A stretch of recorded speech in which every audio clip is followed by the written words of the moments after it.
Viewers welcome back on programme. So viewers अखीरले segment ਵਿੱਚ ਗੱਲਬਾਤ ਕਰਨ ਜਾ ਰਹੇ ਹਾਂ ਕਿ ਸ਼ੰਕਾਵਾਦੀ ਸਿੱਖਾਂ ਵੱਲੋਂ ਇਹ ਕਿਹਾ ਜਾਂਦਾ ਹੈ ਕਿ ਖਾਲਿਸਤਾਨ ਸਿਰਫ ਇੱਕ ਸੁਪਨਾ ਰਹੇਗਾ ਕਿਉਂਕਿ ਭਾਰਤ ਬਹੁਤ ਮਜ਼ਬੂਤ ਮੁਲਕ ਹੈ ਅਤੇ ਉਹ ਸਿੱਖਾਂ ਨੂੰ ਕਦੇ ਵੀ ਅੱਡ ਨਹੀਂ ਹੋਣ ਦੇਵੇਗਾ। ਪਰ ਦੂਸਰੇ ਪਾਸੇ ਆਸ਼ਾਵਾਦੀ ਸਿੱਖਾਂ ਵੱਲੋਂ ਇਹ ਕਿਹਾ ਜਾਂਦਾ ਹੈ ਕਿ ਸੋਵੀਅਤ ਯੂਨੀਅਨ ਅਤੇ ਯੂਗੋਸਲਾਵੀਆ ਵਾਂਗ ਭਾਰਤ ਟੁੱਟਣ ਵੱਲ ਵੱਧ ਰਿਹਾ ਹੈ ਅਤੇ ਖਾਲਿਸਤਾਨ ਬਹੁਤ ਜਲਦ ਹਕੀਕਤ ਬਣ ਕੇ ਦੁਨੀਆ ਦੇ ਨਕਸ਼ੇ ਤੇ ਇੱਕ ਮੁਲਕ ਵਜੋਂ ਉਭਰੇਗਾ। ਸੋ ਇਸ ਬਾਰੇ ਆਪਾਂ ਗੱਲਬਾਤ ਕਰਨ ਜਾ ਰਹੇ ਹਾਂ। ਸੋ ਅਸੀਂ ਚਾਹਾਂਗੇ ਕਿ ਤੁਸੀਂ ਇਸੇ ਤਰ੍ਹਾਂ ਬਣੇ ਰਹਿਣਾ। ਦੇਖਣ ਸੁਣਨ ਲਈ ਲਿਖਣ ਲਈ ਤੁਹਾਡਾ ਸਭ ਦਾ ਬਹੁਤ ਬਹੁਤ ਧੰਨਵਾਦ ਜੀ। ਡਾਕਟਰ ਸਾਹਿਬ ਕੀ ਵਿਚਾਰ ਹਨ? देखो ये तुहाडे सवाल का जवाब देने तो पहला कि खालिस्तान एक ड्रीम यूटोपीआ और रियलिटी ਅਸੀਂ ਫੇਸਬੁੱਕ ਤੋਂ ਜਿਹੜੇ ਸਾਡੇ ਵੀਰਾਂ ਦੇ ਕਮੈਂਟਸ ਨੇ ਉਹਨਾਂ ਨੂੰ ਸ਼ੇਅਰ ਕਰਦੇ ਹਾਂ। ਅੱਛਾ, ਹਾਲਾਂ ਬਹੁਤ ਵਾਰ ਇਹ ਹੁੰਦਾ ਹੈ ਵੀ ਇਹ ਇੰਡੀਅਨ ਆਈਟੀ ਸੈਕਟਰ ਵਾਲੇ ਵਿੱਚ ਵੜੇ ਹੋਏ ਨੇ, ਇਹ ਸਾਡੀ ਜਿਹੜੀ ਹੈ ਨਾ ਨੋਟੀਫਿਕੇਸ਼ਨ ਜਾਣ ਦਿੰਦੇ ਨੇ YouTube ਫੇਸਬੁੱਕ ਤੇ, ਔਰ ਕਈ ਵਾਰ ਜਿਹੜੀ ਹੈ ਉਸ ਨੂੰ ਬਲੌਕ ਕਰ ਦਿੰਦੇ ਨੇ। ਅੱਜ ਵੀ ਬਲੌਕਡ ਹੈ ਕਈ ਪਾਸਿਓਂ, ਲੇਕਿਨ ਫਿਰ ਵੀ ਜਿਨ੍ਹਾਂ ਨੇ ਇਹਦੇ ਬਾਵਜੂਦ ਪਹੁੰਚ ਕੀਤੀ ਹੈ, ਗੁਰਸਿੱਖ ਢਿੱਲੋਂ ਉਹਨਾਂ ਨੇ ਫਤਿਹ ਬੁਲਾਈ ਹੈ ਔਰ ਉਹਨਾਂ ਨੇ ਕਿਹਾ ਕਿ ਵੀ ਡਾਕਟਰ ਸਾਹਿਬ ਅੱਜ ਦੇ ਟਾਈਮ ਵਿੱਚ ਸਿੱਖੀ ਦਾ ਦੁਸ਼ਮਣ ਸਿੱਖੀ ਭੇਸ ਵਿੱਚ ਹੀ ਲਿਖੇ ਹੋਏ ਨੇ, ਇਹਨਾਂ ਲੋਕਾਂ ਨੂੰ ਪਛਾਣਨ ਦੀ ਲੋੜ ਹੈ। ਢਿੱਲੋਂ ਸਾਹਿਬ ਤੁਸੀਂ ਬਿਲਕੁਲ ਠੀਕ ਫਰਮਾਇਆ। ਇਹ ਵੈਸੇ ਹਰ ਸਟਰਗਲ ਦੇ ਵੇਲੇ ਹੀ ਹੁੰਦਾ ਹੈ ਕਿ ਉਹ ਤੁਹਾਡੇ ਵਿੱਚ ਵਾੜ ਕੇ ਹੀ ਤੁਹਾਨੂੰ ਤਬਾਹ ਕਰਦੇ ਨੇ, ਨਾ ਹੋਣ ਤੁਹਾਡੇ ਖਰੀਦ ਲੈਂਦੇ ਨੇ। ਔਰ ਇਹ ਵੀ ਮੁੱਢ ਕਦੀਮ ਤੋਂ ਤੁਰਿਆ ਆਇਆ ਕਿ ਲੋਕ ਧਨ ਦੇ ਲਈ, ਲਾਲਚ ਦੇ ਥੱਲੇ, ਡਰ ਦੇ ਥੱਲੇ ਵਿਕਦੇ ਨੇ, ਝੁਕਦੇ ਨੇ, ਆਪਣਿਆਂ ਦਾ ਸੌਦਾ ਕਰਦੇ ਨੇ। ਸੋ ਅੱਜ ਵੀ ਇਹ ਨਸਲ ਨਾਲ ਹੀ ਹੈ। ਪਰ ਮੈਂ ਇਹ ਵੀ ਕਹਿੰਦਾ ਹੁੰਦਾ ਕਿ ਭਾਈ ਜੇ ਜਦੋਂ ਜਿਹੜੇ ਕਹਿਣਗੇ ਕਿ ਸਿੱਖਾਂ 'ਚ ਗਦਾਰ ਬੜੇ ਨੇ, ਮੇਰਾ ਕਹਿਣਾ ਹੁੰਦਾ ਵੀ ਸਿੱਖਾਂ 'ਚ ਸਰਦਾਰ ਵੀ ਬੜੇ ਨੇ। ਗਦਾਰਾਂ ਦਾ ਮੁੱਲ ਤਾਂ ਹੀ ਪੈਂਦਾ ਹੈ ਕਿਉਂਕਿ ਸਰਦਾਰਾਂ ਨੂੰ ਦਬਾਉਣ ਲਈ ਉਹਨਾਂ ਨੂੰ ਗਦਾਰ ਪਾਲਣੇ ਪੈਂਦੇ ਨੇ। ਮੁਹੰਮਦ ਸ਼ਾਬੀਰ ਖਾਲਿਸਤਾਨ ਜ਼ਿੰਦਾਬਾਦ ਜ਼ਿੰਦਾਬਾਦ ਜ਼ਿੰਦਾਬਾਦ ਸ਼ਾਬੀਰ ਸਾਹਿਬ। ਹਰਜੀਤ ਸਿੰਘ ਸਤਲੁਜ TV ਦੇਖੋ ਜੀ। ਭਾਈ ਸੁਰਿੰਦਰ ਸਿੰਘ TV 84 ਦੀ ਤਰ੍ਹਾਂ ਸੱਚ ਤੇ ਪਹਿਰਾ ਦਿੰਦੇ ਹਨ ਜੀ, ਕਿਉਂਕਿ ਮੈਂ ਜ਼ਿਕਰ ਕੀਤਾ ਸੀ ਕਿ ਸਾਡਾ ਇੱਕ ਇੰਟਰਵਿਊ ਸਤਲੁਜ TV ਤੇ ਬੀਬੀ ਜੈਨੀਫਰਸ ਨੇ ਕੀਤਾ, ਉਹ ਸਾਡੇ ਅਪਲੋਡ ਵੀ ਹੋਇਆ ਔਰ ਮੈਂ ਵੀ ਇਹ ਰਿਕਮੈਂਡ ਕਰਦਾ ਕਿ ਉਹ ਐਫਰਟ ਕਰ ਰਹੇ ਨੇ ਅੰਗਰੇਜ਼ੀ ਜ਼ਬਾਨ ਦੇ ਵਿੱਚ ਤਾਂ ਕਿ ਗੈਰ ਸਿੱਖਾਂ ਤੱਕ ਵੀ ਕੌਮ ਦਾ ਸੱਚ, ਹੱਕ, ਇਨਸਾਫ ਦਾ ਮੈਸੇਜ ਪਹੁੰਚੇ। ਸਰ ਸੁਰਿੰਦਰ ਸਿੰਘ ਟਾਕਿੰਗ ਪੰਜਾਬ ਦੇ ਥੱਲੇ ਬਹੁਤ ਕਾਮਯਾਬ ਐਂਕਰ ਨੇ, ਹਕੀਕਤ ਨੂੰ ਸਮਝਦੇ ਨੇ, ਖੁਦ ਵੀ ਇਹਨਾਂ ਨੇ ਮੂਵਮੈਂਟ ਦੇ ਦੌਰਾਨ ਸਫ਼ਰ ਕੀਤਾ ਹੋਇਆ। ਟੋਨੀ ਢੀਂਡਸਾ ਉਹਨਾਂ ਨੇ ਸਾਰੇ ਮੈਂਬਰਾਂ ਨੂੰ ਫਤਿਹ ਕਹੀ ਹੈ ਔਰ 84 ਲਿਖਿਆ ਕਰੋ ਜੀ, ਉਹਨਾਂ ਨੇ TV 47 ਲਿਖਿਆ ਬਾਈ ਮਿਸਟੇਕ ਹੁੰਦਾ। ਸੋਹਣ ਸਿੰਘ ਮਾਇਲ ਉਹਨਾਂ ਨੇ ਫਤਿਹ ਬੁਲਾਈ ਹੈ। ਦੀਪ ਸਿੰਘ ਉਹਨਾਂ ਨੇ ਕਿਹਾ ਧਰਮਰਾਜ ਦੀ ਕਚਹਿਰੀ ਵਿੱਚ ਹਰ ਇੱਕ ਦਾ ਹਿਸਾਬ ਹੋਏਗਾ। ਇਹ ਹੁਣ ਬਾਦਲ ਦਾ ਵੀ ਫਾਈਲ ਖੋਲੀ ਹੋਣੀ ਹੈ ਕਿ ਵੀ ਕੀ ਹੈ। ਔਰ ਫਿਰ ਉਹਨਾਂ ਨੇ ਪੁੱਛਿਆ ਵੀ ਡਾਕਟਰ ਸਾਹਿਬ ਹੁਣ ਤੁਸੀਂ ਗੁਰਬਾਣੀ ਵਿਚਾਰ ਵਾਲਾ ਸੈਗਮੈਂਟ ਕਿਉਂ ਨਹੀਂ ਕਰਦੇ? ਇਹ ਦੀਪ ਸਿੰਘ ਜੀ ਤੁਹਾਡਾ ਹੀ ਨਹੀਂ ਹੈ, ਬਹੁਤ ਸਾਰੇ ਹੋਰ ਵੀ ਆਏ ਨੇ। ਇਨਫੈਕਟ 18 ਮਾਰਚ ਤੋਂ ਬਾਅਦ ਇੰਨੀਆਂ ਕੁ ਪੋਲੀਟੀਕਲ ਡਿਵੈਲਪਮੈਂਟਸ ਪੰਜਾਬ ਔਰ ਦੂਸਰੀਆਂ ਚੱਲ ਰਹੀਆਂ ਸੀ ਕਿ ਇਸ ਨੂੰ ਅਸੀਂ ਇਗਨੋਰ ਕੀਤਾ ਕਿਉਂਕਿ ਖਬਰਾਂ ਇੰਨੀਆਂ ਕੁ ਹੁੰਦੀਆਂ ਸੀ। ਪਰ ਹੁਣ ਅਸੀਂ ਇਕਰਾਰ ਕਰਦੇ ਹਾਂ ਕਿ ਮੰਡੇ ਵਾਲੇ ਪ੍ਰੋਗਰਾਮ ਤੋਂ ਬਾਅਦ ਅਸੀਂ, ਕਿਉਂਕਿ ਮੈਨੂੰ ਵੀ ਉਹ ਬਹੁਤ ਜਿਹੜਾ ਉਹ ਪਿਆਰਾ ਹੈ ਸੈਗਮੈਂਟ ਔਰ ਸਾਡੇ ਬਹੁਤ ਸਾਰੇ ਵਿਊਅਰਸ ਜਿਹੜੇ ਨੇ ਉਹਨਾਂ ਦੇ ਲਈ ਉਹ ਇੱਕ ਜਿਸ ਨੂੰ ਕਹਿੰਦੇ ਨੇ ਵੀ ਇਕੱਲਾ ਨਗੇਟ ਆਫ ਵਿਜ਼ਡਮ ਹੀ ਨਹੀਂ ਹੈ, ਉਹਨਾਂ ਦੇ ਲਈ ਠੰਡ ਪਾਉਣ ਵਾਲਾ ਸੈਗਮੈਂਟ ਹੈ। ਜਿੱਥੇ ਗੁਰਬਾਣੀ ਗਾਈ ਜਾਏਗੀ, ਪੜ੍ਹੀ ਜਾਏਗੀ, ਬੋਲੀ ਜਾਏਗੀ, ਉੱਥੇ ਠੰਡ ਵਰਤੇਗੀ। ਹੁਣ ਖਾਲਿਸਤਾਨ ਯੂਟੋਪੀਆ ਹੈ, ਡ੍ਰੀਮਲੈਂਡ ਹੈ ਕਿ ਰਿਐਲਿਟੀ? ਪਹਿਲੀ ਗੱਲ, ਜਦੋਂ ਅਜੇ ਫਿਕਸ਼ਨ ਦਾ ਜ਼ਮਾਨਾ ਹੁੰਦਾ ਸੀ ਤੇ ਫਿਕਸ਼ਨ ਇਮੈਜੀਨੇਸ਼ਨ ਸੀ ਕਿ ਵੀ ਸਾਨੂੰ ਖੰਭ ਲੱਗ ਜਾਣ, ਅਸੀਂ ਉੱਡ ਸਕੀਏ। ਉਦੋਂ ਕਿਸੇ ਨੇ ਸੋਚਿਆ ਨਹੀਂ ਸੀ ਕਿ ਸੱਚਮੁੱਚ ਇੱਕ ਜ਼ਮਾਨਾ ਆਏਗਾ ਕਿ ਭਾਈ ਵਾਕਈ ਸਾਨੂੰ ਖੰਭ ਲੱਗ ਜਾਣਗੇ। ਹਜ਼ਾਰਾਂ ਫਲਾਈਟਸ ਜਿਸ ਨਿਊਯਾਰਕ ਸ਼ਹਿਰ 'ਚ ਅਸੀਂ ਰਹਿੰਦੇ ਹਾਂ ਇੱਥੋਂ ਉੱਡ ਰਹੀਆਂ ਨੇ, ਆ ਕੇ ਲੈਂਡ ਕਰ ਰਹੀਆਂ। ਸੋ ਇਹ ਜਿਹੜਾ ਫਿਕਸ਼ਨ ਔਰ ਸਾਇੰਸ ਦਾ ਵੀ ਸਾਂਝ ਬਣੀ, ਜਿਹੜੀ ਅੱਜ ਫਿਕਸ਼ਨ ਹੈ ਉਹ ਕੱਲ ਸਾਇੰਸ ਹੈ। ਮਤਲਬ ਇਹ ਹੈ ਕਿ ਜੋ ਅਸੀਂ ਸੋਚ ਸਕਦੇ ਹਾਂ ਉਹ ਰਿਐਲਿਟੀ ਹੈ। ਇਸ ਲਈ ਜਿਹਨੂੰ ਕਿਸੇ ਚੀਜ਼ ਨੂੰ ਜਦੋਂ ਯੂਟੋਪੀਆ ਕਿਹਾ ਜਾਂਦਾ ਹੈ ਜਾਂ ਡ੍ਰੀਮ ਕਿਹਾ ਜਾਂਦਾ ਹੈ, ਡ੍ਰੀਮਸ ਵੀ ਕਮ ਟਰੂ ਹੁੰਦੇ ਨੇ, ਯੂਟੋਪੀਆ ਵੀ ਅਲਟੀਮੇਟਲੀ ਜਿਹੜਾ ਗਰਾਊਂਡ ਦੀ ਸਿਟੀ ਬਣ ਜਾਂਦਾ ਹੈ, ਉਹ ਹਵਾ 'ਚ ਐਗਜ਼ਿਸਟ ਕਰਦਾ ਨਹੀਂ ਹੁੰਦਾ। ਇਹ ਤਾਂ ਮੈਂ ਇਨ ਜਨਰਲ ਟਰਮਸ ਦੀ ਗੱਲ ਕਰਦਾ। ਹੁਣ ਗੱਲ ਮੁਲਕ ਦੀ ਕਰੀਏ।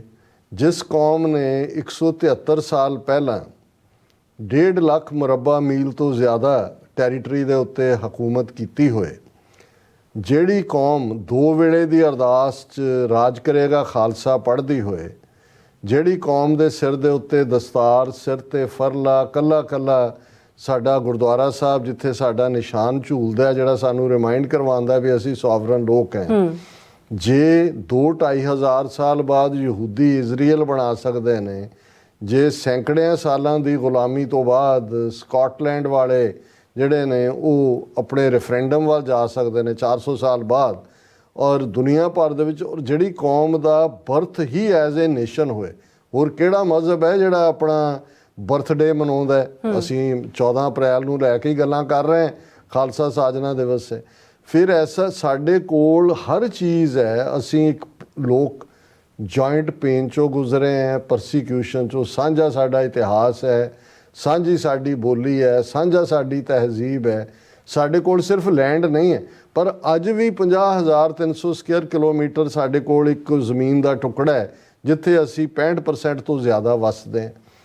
ਤੇ ਫਿਰ ਭਾਰਤ, ਪਹਿਲੀ ਗੱਲ ਕਿ ਕਦੇ ਵੀ ਇਤਿਹਾਸ 'ਚ ਇੱਕ ਮੁਲਕ ਨਹੀਂ ਰਿਹਾ ਜਿਨ੍ਹਾਂ ਲੋਕਾਂ ਨੇ ਸੋਵੀਅਤ ਯੂਨੀਅਨ ਦਾ 15 ਟੁਕੜਿਆਂ 'ਚ ਟੁੱਟਣਾ ਦੇਖਿਆ 1980ਵਿਆਂ ਦੇ ਅਖੀਰ 'ਚ, ਜਾਂ ਯੂਗੋਸਲਾਵੀਆ ਦਾ ਜਿਸ 'ਚੋਂ ਸਰਬੀਆ, ਕਰੋਸ਼ੀਆ, ਮੈਸੇਡੋਨੀਆ, ਕੋਸੋਵੋ, ਬੋਸਨੀਆ ਹਰਜ਼ੇਗੋਵੀਨਾ 7-8 ਮੁਲਕ ਨਿਕਲੇ ਨੇ। ਕਿਉਂਕਿ ਮੁਲਕ ਜਾਂ ਐਂਟੀਟੀ ਦੇ ਤੌਰ ਦੇ ਉੱਤੇ ਜਾਂ ਜਿਓਗ੍ਰਾਫੀਕਲ ਜਾਂ ਕਲਚਰਲ ਉਹੀ ਰਹਿੰਦੇ ਨੇ ਜਿਨ੍ਹਾਂ ਦਾ ਸਭ ਕੁਝ ਕਾਮਨ ਹੁੰਦਾ ਆਪਸ ਦੇ ਵਿੱਚ।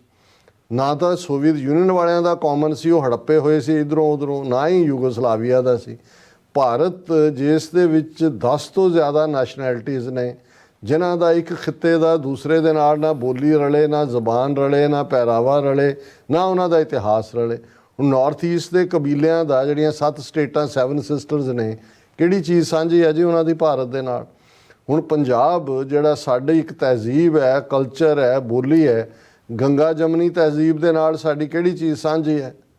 ਕੋਈ ਕੁਝ ਸਾਂਝਾ ਨਹੀਂ ਹੈ। ਸਾਡਾ ਖਾਣ ਪਾਣ, ਹੁਣ ਇਹੀ ਗੰਗਾ ਜਮਨੀ ਤਹਿਜ਼ੀਬ ਦਾ ਫਿਰ ਜਿਹੜਾ ਅੱਜ ਜੇ ਡਰਾਈਵਰਡ ਨਾਡੂ ਦੀ ਮੰਗ ਜ਼ੋਰ ਫੜ ਰਹੀ ਹੈ, ਸਾਡੇ ਆਸਟ੍ਰੇਲੀਆ ਤੋਂ ਵੀਰ ਨੇ ਘੱਟੋ ਘੱਟ ਇੱਕ ਪੂਰਾ ਉਹ ਜਿਹੜੀ ਇੱਕ ਪੈਟੀਸ਼ਨ ਹੁੰਦੀ ਆ ਉਹ ਹੈ ਕਿ ਬਈ ਅਸੀਂ ਤਾਂ ਦਰਾਵੜ ਅੱਡ ਹੈ, ਸਾਡਾ ਕੁਝ ਵੀ ਨਹੀਂ ਰਲਦਾ ਉਹਨਾਂ ਦੇ ਵਿੱਚ। ਤਮਿਲਨਾਡੂ ਹੈ, ਤੇਲੰਗਾਨਾ ਹੈ, ਆਂਧਰਾ ਪ੍ਰਦੇਸ਼ ਹੈ, ਕੇਰਲ ਹੈ, ਕਰਨਾਟਕ ਹੈ, ਉਹ ਆਪਣਾ ਦੇਖ ਰਹੇ ਨੇ ਵੀ ਅਸੀਂ ਜਿਹੜੀ ਇਕੋਨਮੀ, ਜਿਹੜੀ ਮਨੀ ਜਨਰੇਟ ਕਰਦੇ ਹਾਂ, ਯੂਪੀ, ਬਿਹਾਰ, ਮੱਧ ਪ੍ਰਦੇਸ਼, ਰਾਜਸਥਾਨ, ਗੁਜਰਾਤ, 5-5 ਨਿਆਣੇ ਜੰਮ ਕੇ ਉਹ ਸਾਰਾ ਉਹੀ ਖਾਈ ਜਾਂਦੇ ਨੇ, ਇਕੋਨਮੀ 'ਚ ਅਸੀਂ ਦਿੰਦੇ। ਔਰ ਇਸ ਵੇਲੇ ਅੰਡਰ ਕਰੰਟ ਉੱਥੇ ਚੱਲ ਰਿਹਾ ਅੱਡ ਜਿਹੜਾ ਡਰਾਵਿਡ ਨਾਡੂ, ਕਿਉਂਕਿ ਨਾਡੂ ਜਿਹੜੀ ਆ ਉਸ ਤਾਮਿਲ ਜ਼ਬਾਨ ਮੁਲਕ ਨੂੰ ਕਹਿੰਦੇ ਨੇ। ਹੁਣ ਤਾਂ ਤਾਮਿਲਨਾਡੂ ਹੈ, ਉਹ ਡਰਾਵਿਡ, ਕਿਉਂਕਿ ਡਰਾਵਿਡੀਅਨ ਰੇਸ ਇਹਨਾਂ 5 ਮੁਲਕਾਂ ਦੇ ਵਿੱਚ ਵੱਸਦੀ ਹੈ।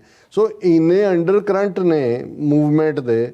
ਔਰ ਅਸੀਂ ਤਾਂ ਵੈਸੇ ਹੀ ਜਿਹੜਾ ਹੈ, ਸਾਨੂੰ ਕੋਈ ਕਹੇ ਜੀ ਤੁਸੀਂ ਖਾਲਿਸਤਾਨ ਤੁਹਾਡਾ ਯੂਟੋਪੀਆ ਹੈ ਜਾਂ ਨਹੀਂ, ਖਾਲਿਸਤਾਨ ਇੱਕ ਰਿਐਲਿਟੀ ਸੀ, ਰਿਐਲਿਟੀ ਹੈ। ਹਾਂ, ਕਈ ਵਾਰ ਲੀਡਰਸ਼ਿਪ ਦੀਆਂ ਗਲਤੀਆਂ ਦਾ ਭੁਗਤਾਨ ਤੁਹਾਡੀਆਂ ਨਸਲਾਂ ਨੂੰ ਕਰਨਾ ਪੈਂਦਾ। 47 ਦੇ ਵਿੱਚ ਜੋ ਗੁਨਾਹ ਕੀਤਾ ਸਾਡੀ ਲੀਡਰਸ਼ਿਪ ਨੇ, ਠੀਕ ਹੈ, ਜਿਸ ਬਾਰੇ ਮੈਂ ਅਕਸਰ ਉਰਦੂ ਦਾ ਇਹ ਕਪਲੇਟ ਦੁਹਰਾਉਂਦਾ ਹੈ ਕਿ वो वक्त भी देखा तारीख की घड़ियों ने जब लम्हों ने खता की सदियों ने सज़ा पाई। ਉਹ ਜਿਹੜੀ ਖਤਾ ਹੈ ਉਹ ਸਾਨੂੰ 75 ਸਾਲ ਤੋਂ ਅਸੀਂ ਲੜ ਰਹੇ, ਪਰ ਅਸੀਂ ਸਿਰ ਸੁੱਟ ਕੇ ਤਾਂ ਨਹੀਂ ਬੈਠੇ। ਅਸੀਂ ਹੁਣ ਪਿਛਲੇ ਜੇ ਅਸੀਂ ਇਸ ਸਾਰੇ ਪੀਰੀਅਡ 'ਚ 37 ਵਰੇ ਖਾਲਿਸਤਾਨ ਡੈਕਲੇਰੇਸ਼ਨ ਦੀ ਗੱਲ ਕਰੀਏ, 39 ਵਰੇ ਜੂਨ 84 ਤੋਂ ਕਰੀਏ, ਹਕੂਮਤ ਨੂੰ ਵਟੋ ਵੱਟ ਪਾਇਆ ਹੋਇਆ। ਕੌਣ ਕਹਿੰਦਾ ਕਿ ਭਾਈ ਸਿੱਖ ਇੱਕ ਅੱਜ ਇੱਕ ਜ਼ਮਾਨਾ ਸੀ ਕਿ ਹਕੂਮਤ ਘਬਰਾਉਂਦੀ ਸੀ ਵੀ ਪੰਜਾਬ 'ਚ ਅਸੀਂ ਸਿੱਖਾਂ ਨੂੰ ਕਿਵੇਂ ਸਾਇਲੈਂਟ ਕਰਨਾ, ਜੋ ਉਹਨਾਂ ਨੇ ਜੂਨ 84 'ਚ ਕਰਨ ਦੀ ਕੋਸ਼ਿਸ਼ ਕੀਤੀ।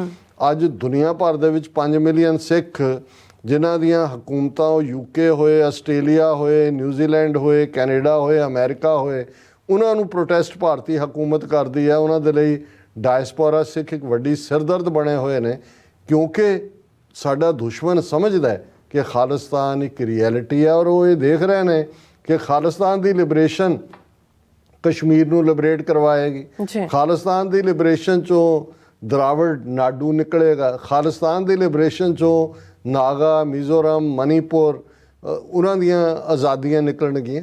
ਸੋ ਮੈਂ ਸਮਝਦਾ ਵੀ ਇੱਕ ਗੱਲ ਦੇ ਉੱਤੇ ਸਾਨੂੰ, ਹਾਂ, ਬਾਕੀ ਕਦੋਂ ਬਣੇਗਾ ਇਹ ਮੇਰਾ ਹਮੇਸ਼ਾ ਹੁੰਦਾ ਹੈ ਕਿ ਦੇਸ਼ ਤੇ ਕਾਲ ਇਹ ਟਾਈਮ ਐਂਡ ਸਪੇਸ ਇਹ ਅਕਾਲ ਪੁਰਖ ਦੇ ਕੋਲ ਹੈ। ਬਿਲਕੁਲ। ਹਾਂ, ਇੱਕ ਗੱਲ ਅਸੀਂ ਦਾਅਵੇ ਨਾਲ ਕਹਿ ਸਕਦੇ ਹਾਂ, ਔਰ ਇਹਨਾਂ ਸਾਰੇ 39 ਵਰ੍ਹਿਆਂ 'ਚ ਜੂਨ 84 ਤੋਂ ਬਾਅਦ, ਕਿ ਖਾਲਿਸਤਾਨ ਤੋਂ ਬਿਨਾਂ ਸਿੱਖਾਂ ਦਾ ਕੋਈ ਮਸਲਾ ਹੱਲ ਨਹੀਂ ਹੋਣਾ। ਜੀ। ਇਹ ਗੱਲ ਅੱਜ ਸਮਝ ਆ ਜਾਏ, ਕੱਲ ਆਏ, ਹੋਰ ਖਵਾਰੀ ਦੇ ਨਾਲ ਆਏ।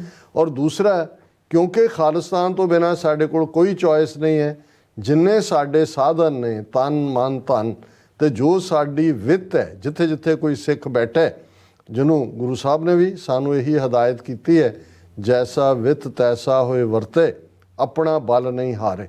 ਆਪਣੀ ਵਿੱਤ ਅਨੁਸਾਰ ਇਸ ਗੱਲ ਵੱਲ ਤੁਰੀਏ। ਔਰ ਅੱਜ ਕਿਉਂਕਿ ਅਸੀਂ 37ਵੀਂ ਵਰ੍ਹੇਗੰਢ ਦੀ ਯਾਦ ਨੂੰ ਸਮਰਪਿਤ ਹੀ ਸਾਰਾ ਪ੍ਰੋਗਰਾਮ ਕੀਤਾ ਹੈ, ਔਰ ਜਿੱਥੇ ਅਸੀਂ ਅੱਜ ਇਸ ਪ੍ਰਣ ਨੂੰ ਦੁਹਰਾਣਾ ਕਿ ਅਸੀਂ ਦਰਿਆਏ ਜਮਨਾ ਤੋਂ ਵਾਘਾ ਤੱਕ independent sovereign nation Khalistan liberate ਕਰਵਾਉਣਾ, ਉੱਥੇ ਸਾਡੀਆਂ ਮਨ ਦੀਆਂ ਨਜ਼ਰਾਂ ਦੇ ਸਾਹਮਣੇ, ਸਾਡੀਆਂ ਅਰਦਾਸਾਂ ਦੇ ਵਿੱਚ ਕੌਮ ਦੇ ਉਹ 1.5 ਲੱਖ ਤੋਂ ਜ਼ਿਆਦਾ ਸਪੁੱਤਰ ਸਪੁੱਤਰੀਆਂ ਵੀ ਹੋਣੇ ਚਾਹੀਦੇ ਨੇ, ਜਿਨ੍ਹਾਂ ਨੇ ਆਪਣੇ ਸਰੀਰਾਂ ਦੇ ਠੀਕਰੇ ਦਿੱਲੀ ਸਾਮਰਾਜ ਦੇ ਸਿਰ ਤੇ ਭੰਨੇ, ਜਿਨ੍ਹਾਂ ਨੇ ਸ਼ਹਾਦਤਾਂ ਪਾਈਆਂ ਇਸ ਲਈ ਤਾਂ ਕਿ ਕੌਮ ਦਾ ਆਉਣ ਵਾਲਾ ਕੱਲ ਮਾਣ ਮਤਾ ਹੋਏ, ਸ਼ਾਨ ਮਤਾ ਹੋਏ।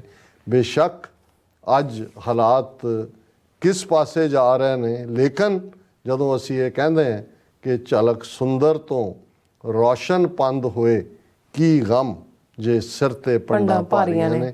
ਖਾਲਿਸਤਾਨ ਦੀ ਮੰਜ਼ਿਲ ਬਹੁਤ ਕਰੀਬ ਹੈ। ਖਾਲਿਸਤਾਨ ਦਸਤਕ ਦੇ ਰਿਹਾ ਹੈ।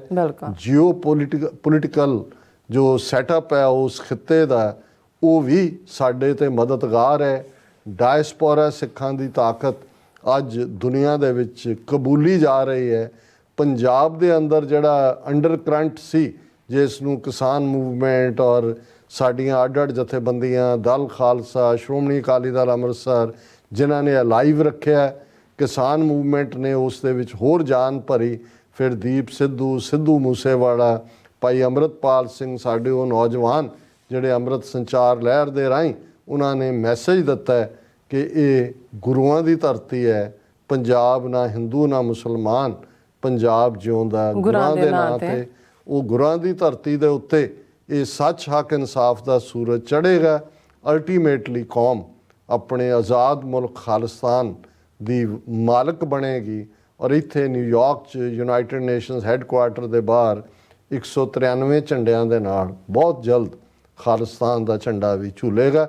ਖਾਲਿਸਤਾਨ ਜ਼ਿੰਦਾਬਾਦ। ਜੀ ਡਾਕਟਰ ਸਾਹਿਬ, ਤੁਹਾਡਾ ਬਹੁਤ ਬਹੁਤ ਸ਼ੁਕਰੀਆ, ਤੁਸੀਂ ਆਪਣੇ ਵਿਚਾਰ ਸਾਡੇ ਦਰਸ਼ਕਾਂ ਨਾਲ ਸਾਂਝੇ ਕੀਤੇ ਨੇ। ਸੋ ਇਸ ਨਾਲ ਆਪਣੇ ਵਿਊਅਰਸ ਕੋਲ ਨੇ ਇਜਾਜ਼ਤ। ਵਿਊਅਰਸ, ਸਾਡੇ ਪ੍ਰੋਗਰਾਮ ਦਾ ਸਮਾਂ ਇੱਥੇ ਸਮਾਪਤ ਹੁੰਦਾ। ਤੁਸੀਂ ਆਪਣੀ ਰਾਏ ਤੇ ਸੁਝਾਅ ਸਾਨੂੰ ਭੇਜਣਾ ਭੁੱਲਣਾ। ਸਾਡੇ ਇਸ ਪਤੇ ਤੇ sos@tv84.tv ਤੇ ਅਸੀਂ ਆਪਣਾ ਪ੍ਰੋਗਰਾਮ ਲੈ ਕੇ ਫਿਰ ਦੁਬਾਰਾ ਤੁਹਾਡੇ ਰੂਬਰੂ ਹੋਵਾਂਗੇ। ਤਦ ਤੱਕ ਲਈ ਮੈਨੂੰ ਤੇ ਆਪਣਾ ਸੁਣਾ ਗਿਆ ਦਿਓ। ਦੇਖਦੇ ਰਹੋ TV84।